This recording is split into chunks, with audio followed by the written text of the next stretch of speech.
Om.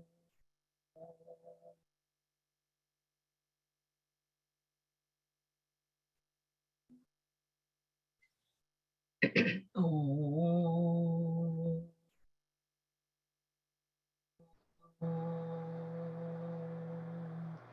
ॐ ब्रह्मानन्दं परमसुखदं केवलं ज्ञानमूर्तिं द्वन्द्वातीतं गगनसदृशं तत्त्वमस्यादिलक्ष्यम् एकं नित्यं विमलमचलं सर्वधी साक्षिभूतं भावातीतं त्रिगुणरहितं सद्गुरुं तं नमामि।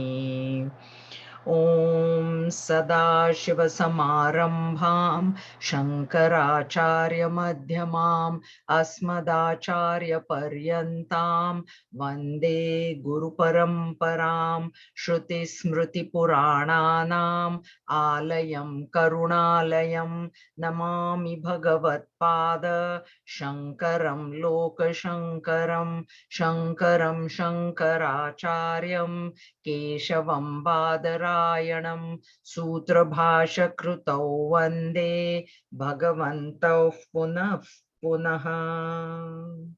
ॐ समस्तजनकल्याणे निरतं करुणामयं नमामि चिन्मयं देवं सद्गुरुं ब्रह्मविद्वरं सद्गुरुं ब्रह्मविद्वरम्।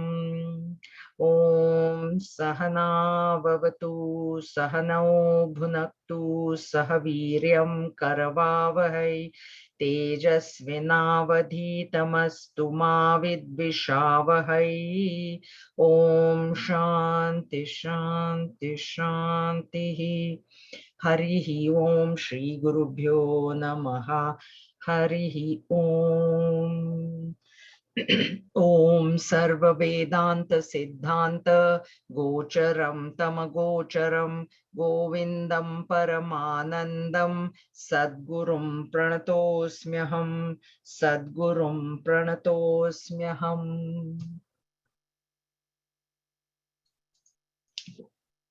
Hari Om, everybody. Welcome back after a long time. I think I saw all of you already, right? But this is our first Vivekachudamini class after break.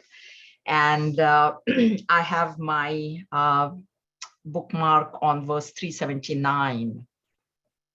Correct? Everybody has the bookmark on the same place. It's meditation. It's hints for meditation that Bhagavan Shankaracharya is now going to explain once again. He has already told this, but repetition doesn't hurt because we forget. We are not yet established. So for us, the hammering is required. And that's what Bhagwan is doing. Just like a mother tells her little child over and over again, don't lose the key to the house, don't lose the key.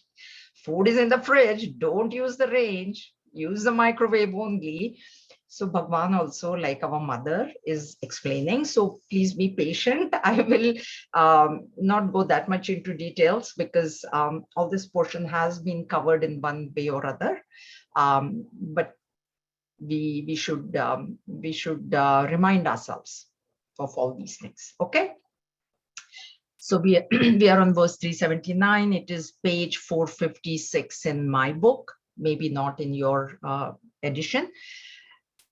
लक्ष्ये ब्रह्मणि मानसं दृढतरं संस्थाप्य बाहेन्द्रियं स्वस्थाने विनिवेश निश्चलतनुश्चोपेक्ष देहस्थितिं ब्रह्मात्मैक्यमुपेत्य तन्मयतया चाखण्डवृत्त्या निशम् ब्रह्मानन्दरसं पिबात्मनि मुदा शून्ये किमन्ये भृशम्. Fixing the mind firmly on Brahman, the point of concentration, restraining the sense organs in their respective centers, holding the body steady and give up all thought for its maintenance, attaining identity with Brahman and being one with it, continuously drink the bliss of Brahman in your own self, Of what use are other things? They are entirely false, empty. The last line is our problem because we don't think of what use are other things. We think they are of great use to us. That is where the problem is. That is where the mistake is. We think that this entire world, which Bhagavan is calling as false, we think it is real and our happiness lies there. So if that were to be reversed, what we have to do is Lakshe Brahmani Manasam Dridataram. Lakshe goal, the aim, the destination, our manasam, our mind should be constantly in that destination, in that goal, which is Brahman, Sausthapya Bahendriyam. So the sense organs have to be controlled. Therefore, in the seat of meditation, it is recommended that we keep our eyes closed. See, eyes and mouth we can keep closed. We can close, but nose and ears we can't. And skin, that's why it is, we have already seen, and in chapter 6, Bhagavan will explain, sit in a nice, clean place, not like place where mosquitoes are going hoo, hoo, hoo, and something might bite you or, something like that. So that way you can control the senses, and control the senses means let not the sense organ get carried away. Suppose you are sitting, now you have closed your eyes, so that's okay. You can't see anything, but you hear some sound outside, which is possible. You can't close your ears. So you hear, now suddenly, oh, what is that? What happened? Or was there an accident? Is something hurt? So this is what is meant by Sausthapya, control. Make them steady at one place. Don't let them run with ears, mind running behind the ears, or you smell something. Oh, is something burning? Oh, did I leave the stove on? Those sort of things. Don't let the senses go out.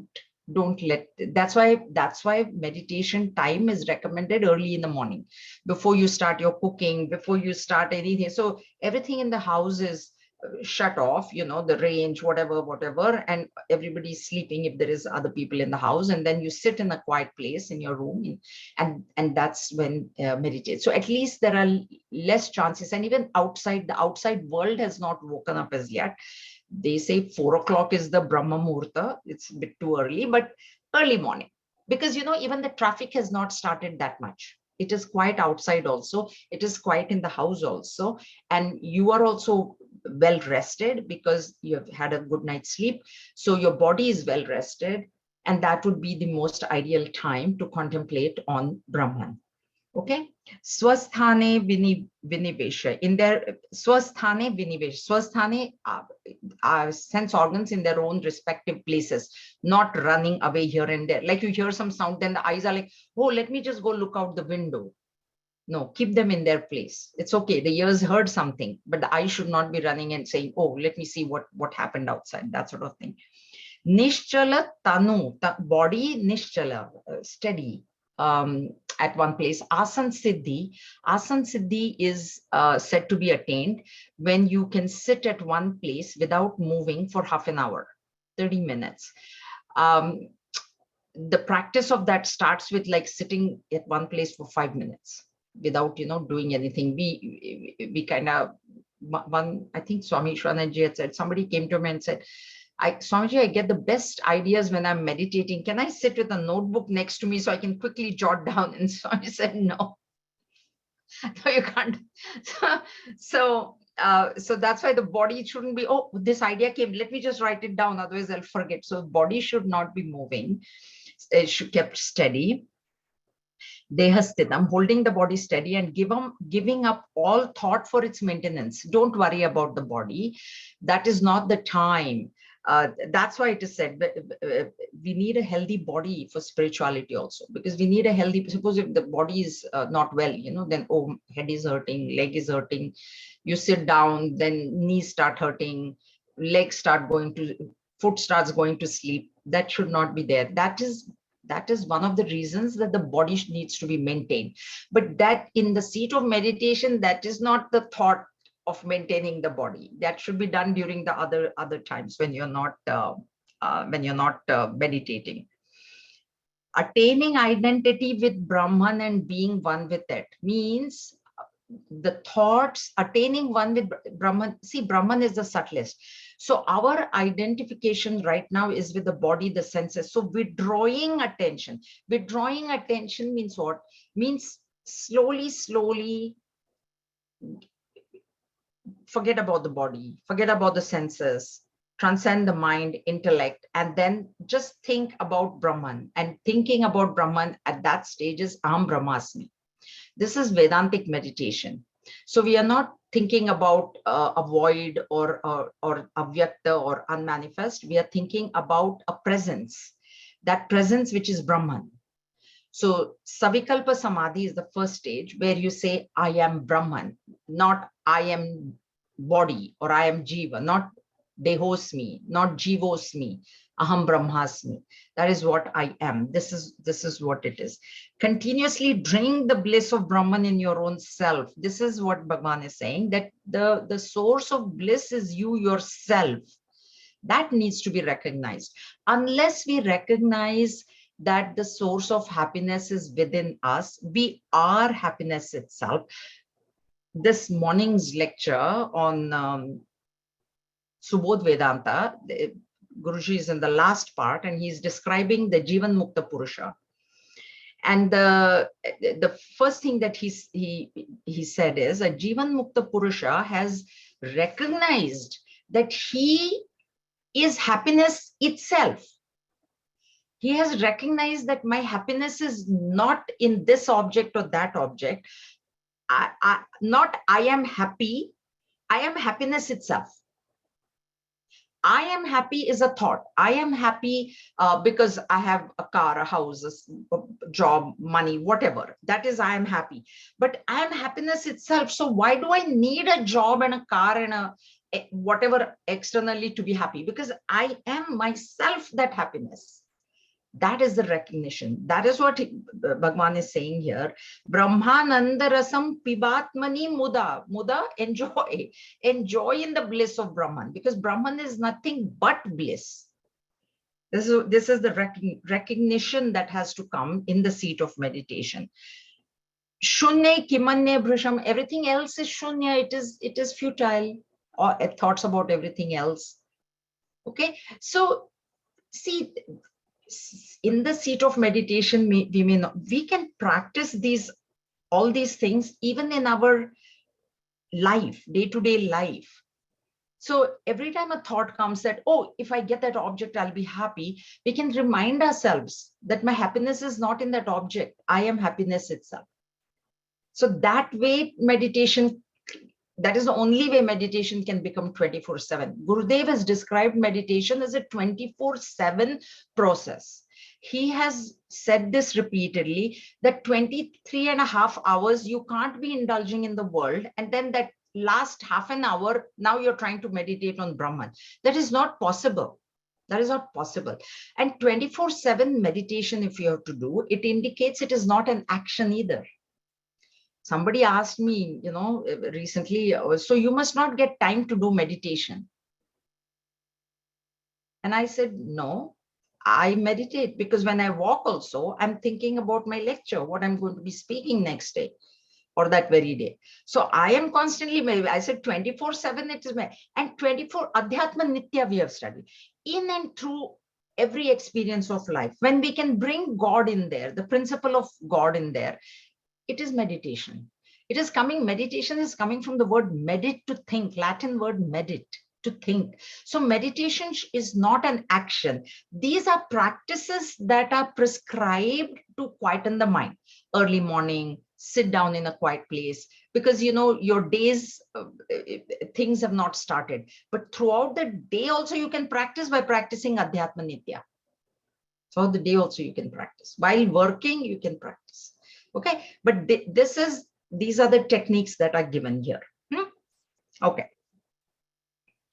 अनात्मचिन्तनं त्यक्त्वा कश्मलं दुःखकारणं चिन्तयात्मानमानन्दरूपं यन्मुक्तिकारणं. Having renounced all thought of the not self, which is evil and productive of misery, think of the self, the bliss absolute, which conduces to liberation. We want to be free, we want liberation, we want happiness. Okay, nobody in this world is doing anything saying I want sorrow, so I will do this, I will go get a job. Nobody's. But what we are doing is we are doing opposite. We are thinking of all the things that give us sorrow, and what gives us sorrow is the not self. Is the not self. What is the not self? Including the body, everything is not self. Body, mind, intellect also is not self. So constantly either we are thinking of the world, objects in the world, or then I'm thinking of my own body and my mind and I got hurt. Somebody called me a dull person. Somebody said something to me. Somebody didn't say, somebody didn't smile at me, like you gave example. If the person says, oh, why is he smiling at me? So he's unhappy. Then I say, he didn't smile at me today. So he's unhappy. So anyway, we are unhappy. Somebody smiles, we're unhappy. Somebody doesn't smile. Arey Baba, what? So this is what we are doing. Therefore, he's saying, anatma chintanam tyaktva. See, okay, now one thing here, tyaktva, please understand, if you are at a job and your job is there, please think about your job. Huh? That is not what is meant here. So when you have a job to do, if you're cooking, you must think about, what you're putting in there and these kinds of things. So, but when it comes to happiness, when I'm looking for happiness, I have to give that up, because that is kashmalam dukkha karanam. Therefore, Buddha also has said, Sarvam kshanikam kshanikam, sarvam dukkham dukkham. The reason it is dukkham is because it is fleeting. In Bhagavad Gita, chapter 6, Bhagavan will say, see, he says that every sukha, every joy is the womb of sorrow. It is the womb of sorrow. Why? Because a thing which gives me joy, external thing, is perishable. So it will go away. Someday it is going to go away. And even if the thing is there, it stops giving me joy after a while. Think about it. So what if you're trying to get your joy from external objects, then you need to understand and get firmly established in the fact that this same thing might give me sorrow someday. So doesn't mean that you don't enjoy the thing. Okay, it doesn't mean you enjoy the thing, experience the thing to forget. Because if I don't forget, then I'm like, oh, that gave me joy. When will I get it again? When will I get it again? When will I? This is anatma chintanam tyaktva. While you're in that experience, okay, it has come because of your destiny. Enjoy it, no problem. You've been invited to a party, you go for a movie, enjoy it, but not like, when is the next party going to come? Then that is dukkha karana. Because if it doesn't come, dukkha karana. You enjoy. So enjoy and let go. Enjoy and let go. That is what is anatma chintanam tyaktva. What you should be thinking about is that ananda rupam, which is Brahman, which is mukti karanam. The anatma vastu is dukkha karanam, cause of dukkha, and Brahman is sukha karanam or mukti karanam, liberation. Mukti, happiness, freedom from all sorrow. We have seen the definition of moksha. Atyantik dukkha nivrutti and paramananda prapti. Atyantik dukkha nivrutti means nothing can shake you. That is what we are looking for. But we are looking in the wrong place. I think in one previous lecture, I think I told you the story of the woman who was looking for a needle outside. And the person came to help her and said, okay, tell me exactly where you lost it. She goes, oh, I lost it inside the hut. And he said, why are you looking outside? She goes, well, the light is outside. There's no light inside my heart. And that's what we are doing. That's what we are doing. No, I told it in the Saturday class, so none of you were there. So this is, okay, so there was an old lady who was searching for something in her, outside her heart. And a young man came and he said, oh, it seems like you're looking for something. What are you looking for? She goes, oh, I lost my needle. I'm looking for my needle. He says, okay, I'll help you. But, this is a big area. Do you have any idea which sort of corner you lost it or where you lost it? She goes, oh, I lost it inside the hut. He said, why are you looking outside the hut then? She said, the light is here. There's no light in my hut. And that is what we are doing. We want the happiness, we're looking in the wrong place. And that's why we never get it. Okay. And this is what Bhagwan is saying. You concentrate on that which is giving bliss. Akhanda Ananda Rasam. It is akhanda. It's unbroken bliss of Brahman is akhanda. That's the word that is used. Unbroken it is. Our happiness is all broken happiness. One day we are happy, one day we are not. It breaks. Esha swayam jyotirase shesha sakshi vijnana koshe vilasatya jastram lakshyam vidhaye namasad vilakshanam akhanda vrityatmataya nubhavaya. Eternally shines this Atman, the self-effulgent witness of all things, which has the intellect for its seat, making this Atman, which is distinct from the unreal, your point of contemplation. Meditate upon it as your own self, eliminating all other thoughts. So Swayam Jyotihi, self-illumining like the sun. And we've given you this example many times. When the clouds are removed, do you need a flashlight to look at the sun? Do you need any other light to look at the sun? Because the sun is shining by itself. That way, this Atman is awareness. Atman, when we say Atman is shining, this word shining, don't take it as, the bulb is shining, not like that. The shine of Atman is an awareness. So it is not like a bulb inside us, which is burning, which is, but that we are aware of our own existence. We are aware that we are sitting in class. We are aware where we are. That awareness is what Atman is. The light of Atman is not like a bulb or the sunlight also. It's not like that. Okay. Ashesha Sakshi. Shesha is remaining. Ashesha, nothing, everything. Ashesha, witness of all without exception. Ashesha. Nothing is remaining. Like you cannot say that, oh, Atman is a witness of this computer, but not of the wall. Not like that. Because it is akhanda. It is akhanda. It's like saying, space.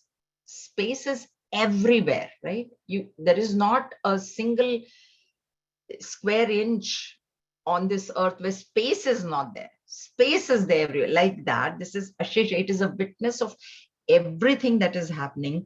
Vijnana koshe vilasatya jasram. Technically, if I were to explain this line, in the Vijnanamaya kosha, in the intellectual sheath, lies the ego, which is the subtlest part of the subtle body. And in that, the reflection is happening. That's why this is said as Vijnana kosha. It is in the Vijnana kosha. Doesn't mean that it is not everywhere else, okay? But the location, because the reflection is happening in the ego, which is seated in the Vijnanamaya kosha, in the intellect. Mind is made of 4 parts: mind, intellect, chitta, memory, and ego. And ego and intellect go together, and memory and mind go together. Out of these 4, ego is the subtlest. If mind, subtle body is itself all subtle only, because nobody else knows. I only know my mind, nobody else knows. Therefore, it is subtler than the gross body. But in that also there is a hierarchy. So the mind is the grossest there, and ego is the subtlest. Okay, that is how it is. And that reflection is happening in the ego. Technical explanation. That's why Bhagwan is saying here, in the Vijnanamaya kosha, this light of Atman is shining. Shining. It reflects, and it has that awareness, because Brahman has that awareness. Laksham vidhayenama sadvilakshanam. So your attention, our attention, should be on that shining Atman. Akhanda vrityatmaya anubhava. Akhanda, it is without a break. It is without a break. So our attention should be withdrawn from the unreal, which is anatma, and fixed on that, which is atma, and which is continuously there. Okay? There is no break in that. Eliminating all other thoughts. See, thoughts will not get eliminated unless the importance, the value given to it is reduced. Who do we think of the most now? The people that we love the most, or something which is very important to me. And the world is very important to me. Why? Because I think I'm getting happiness from the world. That importance, when you reduce anything, see, you reduce the importance, that those thoughts will not come to your mind. Do we think of, suppose if there is some spider that I flushed down the toilet, do you think I'm contemplating on that spider, how I flushed, how it was running away from me, how I caught it? Do you think? This is no value, there's no importance to that thought. So, but when there are other things which we give importance to, we think of those. So this is the thing, that the importance has to be given to Brahman, Atman, and not to the world, Anatma. Etam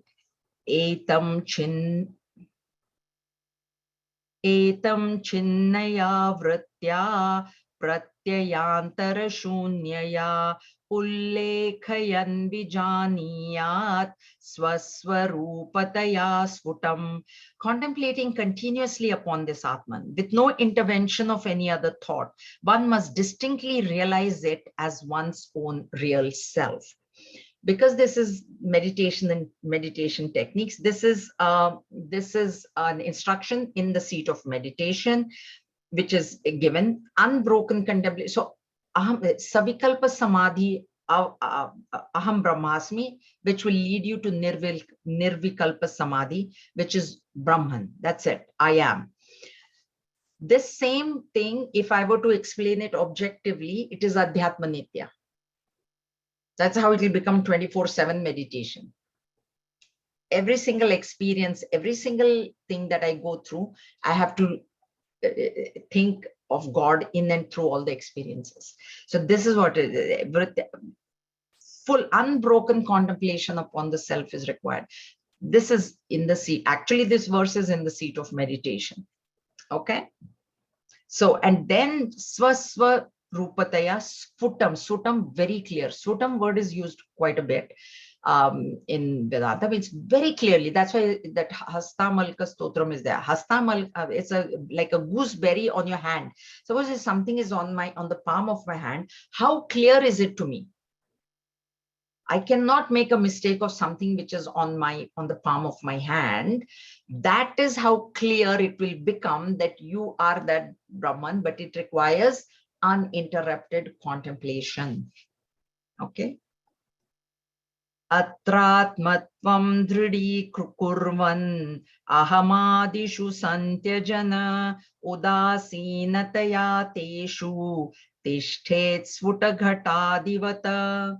By strengthening one's identification with this self and by renouncing all identifications with the ego, etc., one must live with no concern for them, as if they were trifles like a broken pot or the like. So example he gives, if I have a pot and if it breaks, am I going to, like I said, if I flush a spider down the toilet, how much am I going to think about it? Or if there is a broken pot, then how much? So Atra tatma dhridi kurvan, dhridi, firm, this identification. Atra atmatvam dhridi kurvan. Atra, this atma tattva, dhridi, firm. Your firm identification should, right now, our firm identification is with the not self. Our firm identification is with the body, mind, and intellect right now. That has to be reversed.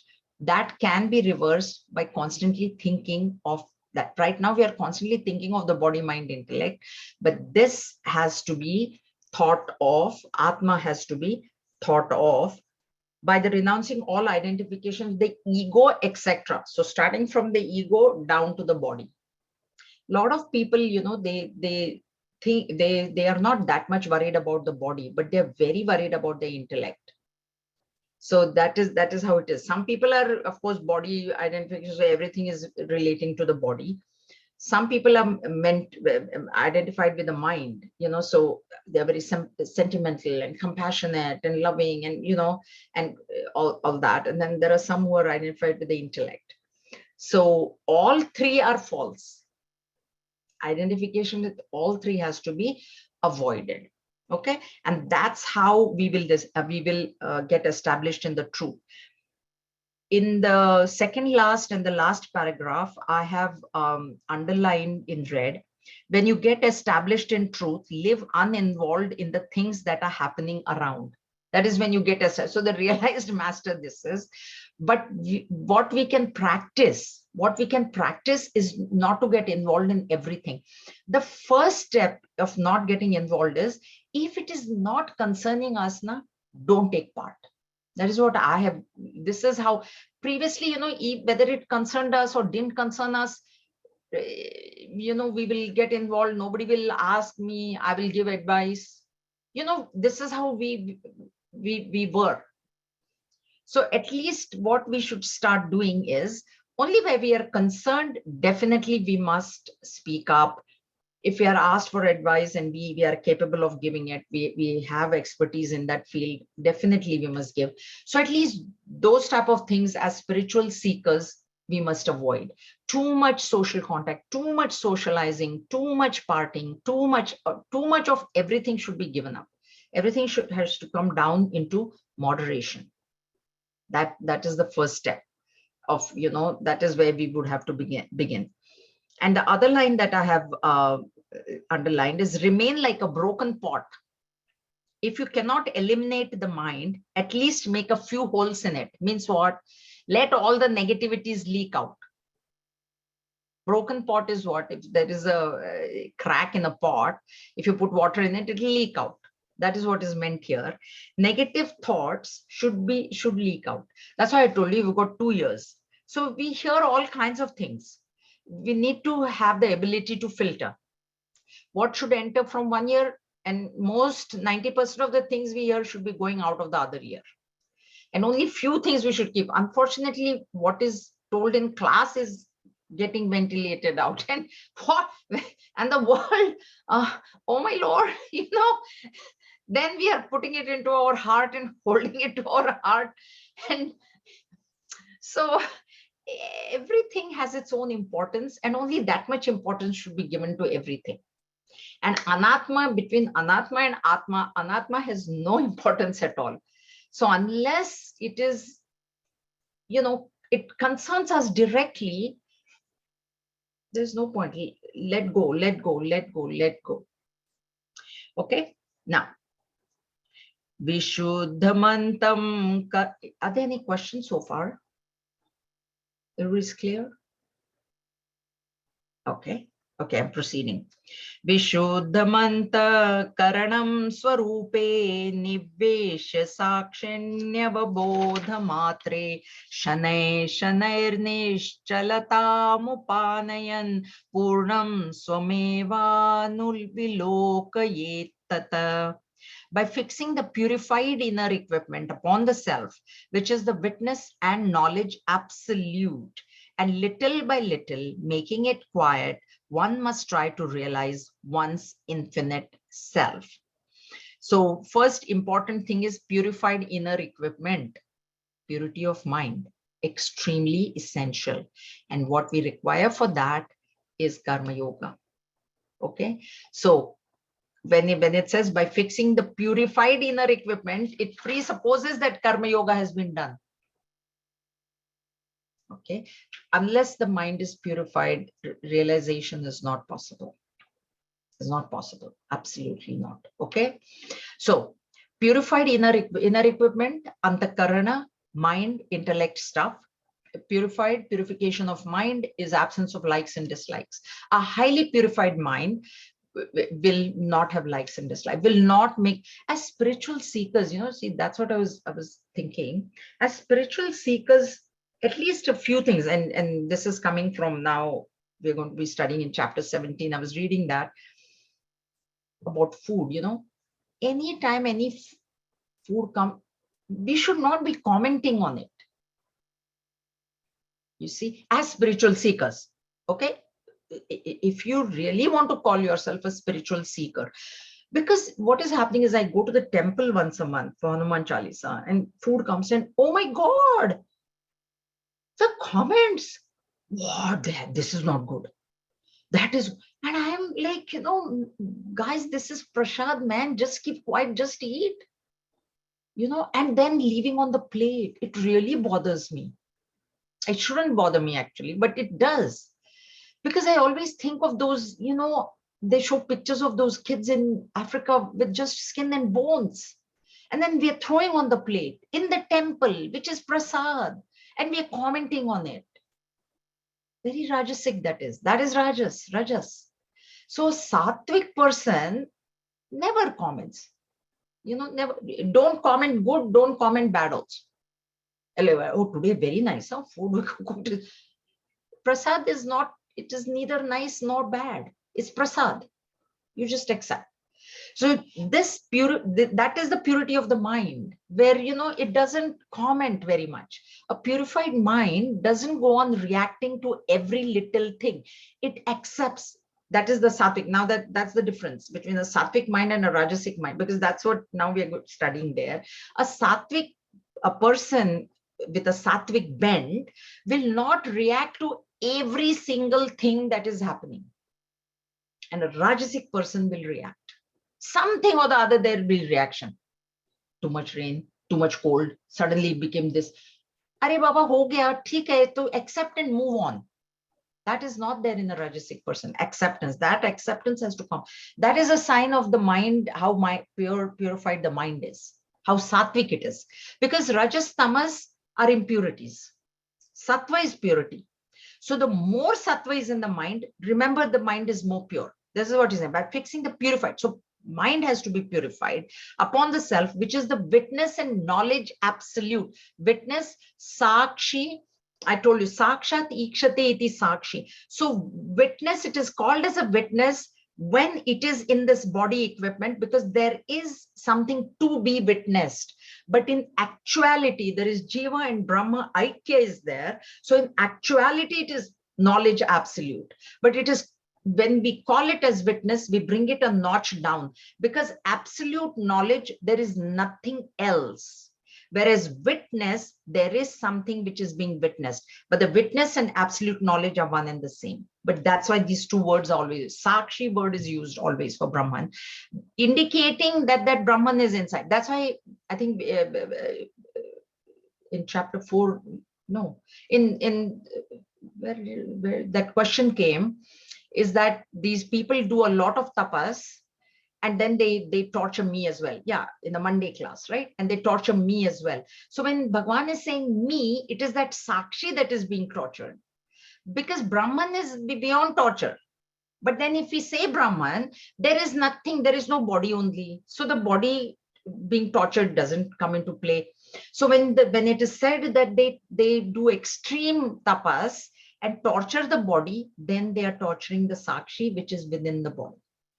So that is what. So this is knowledge absolute. And little Shanai is a word that is also Bhagwan will use in Bhagavad Gita, chapter 6. He says, Shanai uparamit. Slowly, little by little, you should tame the mind. You can't suddenly tame the mind. The mind which has been extroverted for so many births, all of a sudden, if you try to control it, it's going to like revolt and just run out in all directions. So slowly make the mind your friend. Therefore, we studied in Amrita Bindu Upanishad, the mind is our friend, and the mind is a cause of liberation, and the same mind is a cause for bondage. And the reason is, when the mind is our friend, it is a cause for liberation. When the mind is our enemy, it is a cause for bondage. And therefore, slowly, we need to shane, we need to make this mind our friend. And who is a friend? Friend is one who listens to us. So when we tell the mind, no, this is not correct, we shouldn't be doing this, I should go to bed early, I have got a class tomorrow, or I have to get up early tomorrow, the mind must immediately agree. That is a friend. So he says, and little by little making it quiet, make it your friend. So that when you tell the friend that this is my time to meditate, I don't want you to be going into other things that I have to do. I know I have to do many things today, but right now let us only meditate on the self. And then later on in the day, we go and we do whatever things that have to be done. You have to separate yourself from the mind and have a dialogue with it. And that is possible only when you think that you're not the mind, because most of us think that I am the mind. That separation is very essential, very essential. Okay. One must try to realize one's infinite self. We think that we are this finite, little, sorrowful entity, jiva, which is getting tossed up and down in the world of joys and sorrows. When there is a joy, we are up there, and when there is sorrow, we are down below. We are not. We are not that. Okay, this is how we have to do it. So first step, purified inner equipment. So first purify the inner equipment. Then concentrate on, we purify our, but if we are concentrating on the outside world, that is not going to work. Concentrate on that. Sakshi, and then know that the Sakshi itself is knowledge absolute. Knowledge absolute is that Satchitananda Brahma. And then Shanay, quieten the mind. Okay. देहेन्द्रिय प्राण मनोहर हरमादिभिः स्वाज्ञान क्लुप्तैरखिलैरुपादिभिः विमुक्तमात्मानमखण्ड रूपं पूर्णं महाकाशमिवावलोकयेत्. Free from all limitations like the body, sense organs, pranas, mind, and ego, which are the projections of one's ignorance, let one come to realize the Atman, the indivisible and infinite, like the great endless sky. Okay. So free from the limitation of body means only knowing that I am not the body. See, the body is an illusion. Okay, the whole world is an illusion as per Advaita Vedanta. So when it is said, see, what is an illusion is worthy of discarding only. Think about it. Example, best example is dream. When I dream that, I could dream that I've won a lottery, or I could also dream that I have killed somebody. Once I wake up and I come to know that it's an illusion, it is worthy of discarding only, na? Can I do anything with $1 million? Or is somebody going to come and arrest me for the murder that I did in my dream? It is worthy of anything which is an illusion is worthy of discarding. And what does it mean by discarding is to recognize it as an illusion. How do you discard? Now, dream, of course, it's gone. Dream is easy to understand. This body is an illusion. Now, how do you discard the body? You can't discard the body. You cannot kill it. You cannot harm it. You cannot do anything to it. So recognition that it is an illusion itself is discarding it. Like if you walk in and we have a famous snake and rope example, the snake is an illusion. That illusion, how does it get discarded? By recognizing that, oh, there was only a rope. There never was a snake. Recognition is discarding. So when it says free from all limitations like the body, sense organs, pranas, body, mind, intellect, free means what? You can't free yourself. You cannot destroy the body, mind, intellect. No. Have the knowledge, have the recognition that it is false. It is false. It is required by me. Body, please, body is required, mind is required, intellect is required. I mean, we are sitting here, we need the body, I'm speaking, I need the vocal cords, you need the ears, all of us need body. But just because I need something, I don't become it. That part has to be understood. That I am using this equipment, I need this equipment and I'm going to use it, and I'm going to, that's why he says, use the body like a slave, make it your slave. Whenever you want anything done, the body has to be ready to do it. That is what is control over the gunas. Sattva. When the body is saying, no, I want to sleep and I don't want to do anything. No, but right now it's time to work. Now you work. Make the body your slave. Make the mind your slave. Make it your slave or friend. One of the two. Okay. So this is what is free from all, free in my mind. Knowing, understanding that this is an illusion. Understand. Which are the projections of one's ignorance. What ignorance is this? Ignorance of my real self. Ignorance of the fact that I am that bliss absolute. I am that knowledge absolute. I am that Sakshi. I consider myself to be this illusion. Like I think that I'm seeing the snake and I get afraid, or I see the silver on the shell and I get happy. That's why these two examples are always used for projections in Vedanta. Silver and snake. Snake is fear and silver is happiness, joy and sorrow. Fear gives us sorrow and silver, the thought of silver gives us happiness. So joy, to indicate joy and sorrow, both are projections. That's why these two examples are given, snake and silver. Okay. Let one come to realize the Atman. Realize it as your own self, the indivisible and infinite, like the great endless sky. Okay, like space. Sky here is to be taken as space because there is really no sky. So space, just like space is endless, that element space is the closest to Atman or Brahman. Okay. All right. Like the used here, he continues in the first. So now he's used this thing of space, like the infinite space. Mahakasha word, Mahaakasha. So that's why it's translated as sky, but it's actually space. Okay.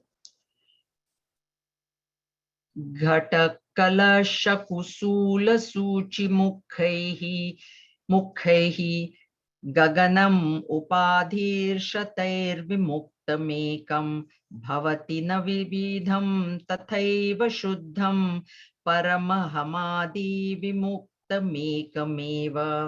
Having dropped hundreds of its limitations, such as a pot, a pitcher, a barn, or the eye of a needle, space is recognized as one and not many. So too, Brahman is indeed one when denuded of the ego, etc. So the example of space is given. We always give the example of space because I told you space is the closest to Brahman. Space is the element which came first. First, space was created. Therefore, it is matter. It is a thing which has been created, which will merge at the time of Pralaya. And then came air, because if air had come first, where would it be held?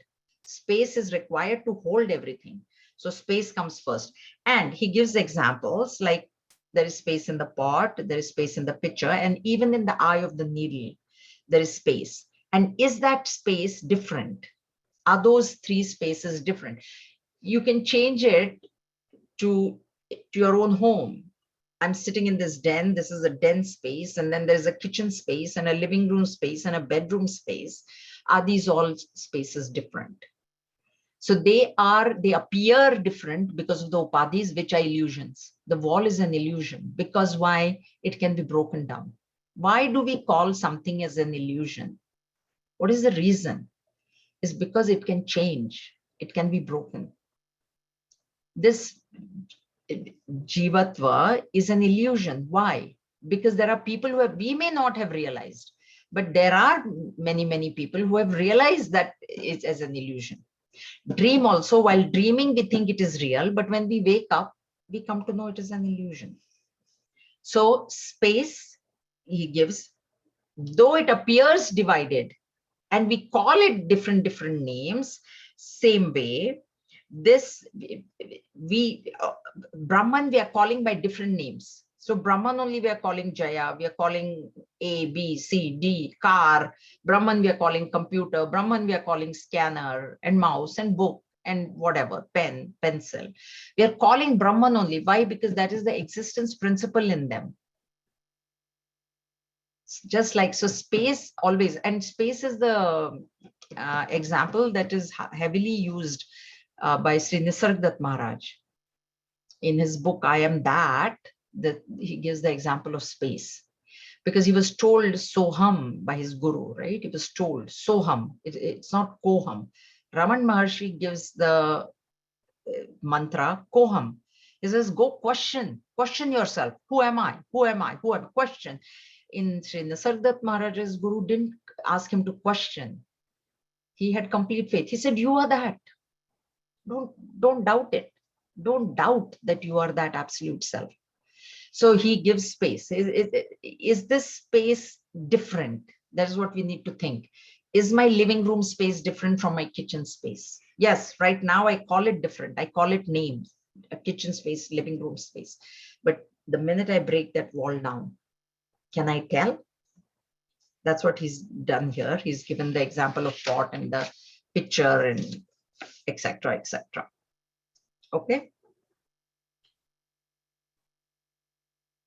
ब्रह्मादिस्तंभ पर्यंता मृषा मात्रा उपाधयः ततः पूर्णं स्वमात्मानं पश्येद एकात्मना स्थितम्. Right from Brahma to the most insignificant unicellular organism, all conditionings are quite unreal. Extremely important line. Therefore, one should realize oneself as the only existent principle. Even in his Manisha Panchakam, Bhagavan Shankaracharya gives this example.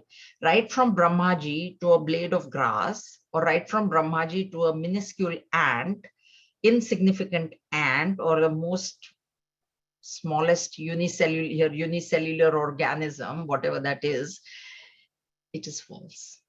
Illusion. It is illusory. Illusion word is used. At one point we see it, but there will be a point in time where we won't see it. That's why body is an illusion.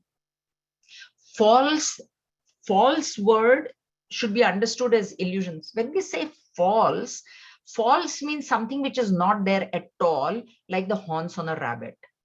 Or in Vedanta, in scriptures, they give the example of the son of a barren woman. Or they give the example of sky flower.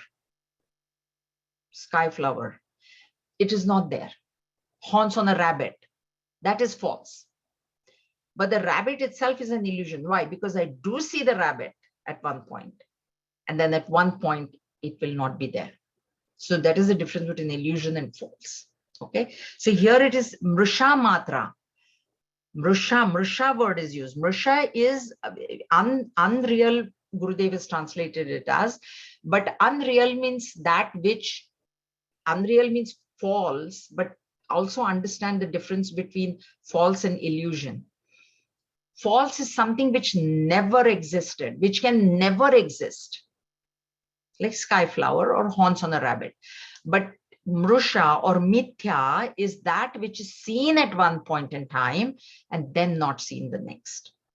Okay, and this has to be understood. Right from Brahma to the most insignificant unicellular organism, all conditions are quite unreal. This is a very, very true statement. It's very hard to believe or get established in, but that is the truth. Okay, all right. Jayaji, question. Yeah. When you said right from Brahman to blade of grass, it is illusion. Then why should we call ourselves Brahmasmi? We are not calling the body. This, he's talking about the body form. Okay. I am not the form. Right now, I think I am the body. I am the form. I am the form, and then the name that goes with it. So the form of Brahmaji is false. False. Okay. Form is false. So name also is false, because form comes first, then the name comes. So both become. Okay. Or could it be that the concept that once we think about Brahman or are aware of that, then we are Brahman. That concept, that the Brahman thing is done. We are what we were looking for. Yeah, once you realize it to be your own self, yes. Yeah. Yeah. but we always are. Even now we are Brahman. It's not like I will become Brahman after I realize. That is to be understood. Even now I am Brahman. I'm free, I'm liberated, but I think out of ignorance that I'm bound. Okay. But the realization has to come. Realization has to come, but this, at one point you said this body is not, which is true, because we draw body anyways. But when it is sick, when it is, you have pain, then you have some fault in your body. Yeah. But you are thinking about body. Yeah, when there is pain and all that. Agreed. But you can think about your body, but you cannot think about it as I, as a hum. My body is in pain. Okay. The same question was asked actually to Guruji in Calgary. Guruji was in Calgary, and one of our members from Vancouver had come there, and he was, he's passed on now. He had Parkinson's at that point, and he asked Guruji, Swamiji, you are saying I'm not the body, but when the body hurts, Parkinson's pain, there is pain, then it is very difficult. This thing. But the point there is that later on Guruji was talking to me, he said, see, it is very difficult to explain. All your life you have lived as the body. In old age, when the body starts suffering, you come to Swamis. And that's where the mistake is. Therefore, we have to start practicing the thought, I am not the body, from a very young age. As young as possible, we need to get into this knowledge. That's why we have Bal Vihar. And then what happens is, when you have practiced that all your life, in the old age, when the body starts hurting, it is the body, it is going to decay, it is going to have disease. Then you are firmly established in the fact, you may not have realized that you're Brahman, but you are established in the fact that I am not the body. This is happening to my body, it is happening to my body, and it is undergoing the prarabdha of that body.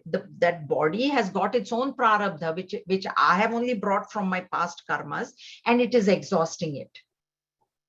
And Santa Ramdas, one of the Marathi saints, in his Manache Shlok, he says that every dukkha that comes to you, consider it to be joy, happiness. What is the happiness in the dukkha? Oh, my papa karma is exhausted. Be happy. He says, be happy. I've done some papa karma because of which this dukkha has come to me. Now that papa karma is exhausted. And the antidote also is that when some happy thing comes, you should be my punya karma is reducing because this happy came to me. So don't get too excited in happiness either. That also is there. That's why equanimity of mind is what Bhagavan Shri Krishna is telling again and again in Bhagavad Gita. Okay. Oh, it's 7:28. We'll stop here. Next time we'll start with 388. Any other questions? Okay, so we'll meet next Friday, and I'll see mostly all of you, I think, on Sunday. Okay. All right. Om swasti prajabhyav paripalayantam nyayena margena mahim mahishaha go brahmanebhya shubhamastu nityam loka samasta sukhino bhavantu kale varshatu parjanyah prithvi sasya shalini desho yam kshobarahita brahmana santu nirbhayaha. Om sarvesham swasti bhavatu, sarvesham shantir bhavatu, sarvesham purnam bhavatu, sarvesham mangalam bhavatu, sarve bhavantu sukhinah, sarve santu niramayaha, सर्वे भद्राणि पश्यन्तु मा कश्चित् दुःखभाग् भवेत्। ओम असतो मा सद्गमय तमसो मा ज्योतिर्गमय मृत्योर्मा अमृतं गमय। ओम पूर्णमदः पूर्णमिदं पूर्णात् पूर्णमुदच्यते पूर्णस्य पूर्णमादाय पूर्णमेवावशिष्यते। ओम शान्ति शान्ति शान्तिः। हरिः ओम श्री गुरुभ्यो नमः। हरिः ओम। हरि ओम everybody.